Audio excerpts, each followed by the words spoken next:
everyone, my name is Khushpreet from class 9 Shelly, and today I am going to perform an activity of physics. So in this activity we are going to learn the 3 laws of motion. So let's start with the first law of motion. So what does our first law of motion states? It states that all the objects are in a state of rest or moving with a constant velocity unless acted upon by an unbalanced force. So to understand it better, we are going to perform one activity. So for this activity we need a glass, coin and a card. So we are going to place this card above the glass and keep this coin on it. So now I'm going to flick this card to the right side. So what happens? The card and the coin both fall down. So why not try it a bit faster? So now I'm going to flick this card to the side a bit faster and observe carefully what happens. So look.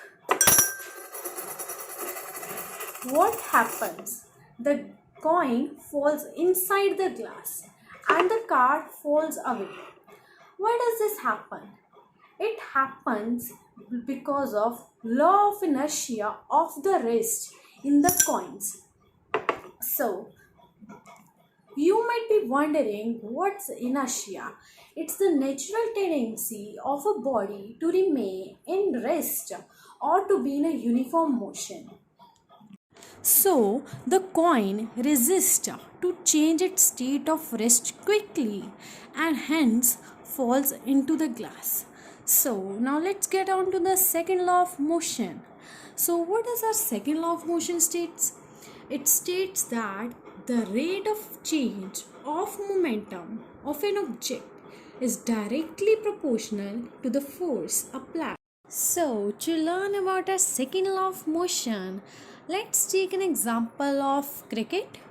Many of you might like playing cricket, but have you ever noticed that why cricketers lower their hands while catching a ball?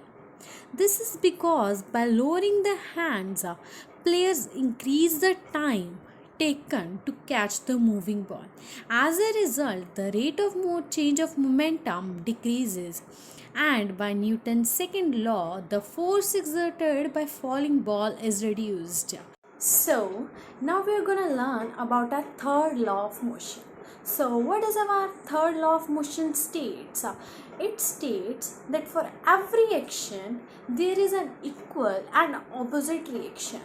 So what does that mean? Let's demonstrate it using 2 marbles. So for this activity we need 2 marbles. So now one marble I am going to place on the flat surface and we are going to hit this marble with the moving marble. So now you have to observe what happens when we hit the stationary marble with the moving marble. So what do you notice when the 2 marbles collide with each other? The moving marble caused the stationary marble to start rolling when it hit it. But there was also a reaction in the moving marble. The moving marble's speed slowed down when it hit the stationary marble. So that's our third law of motion. Thank you.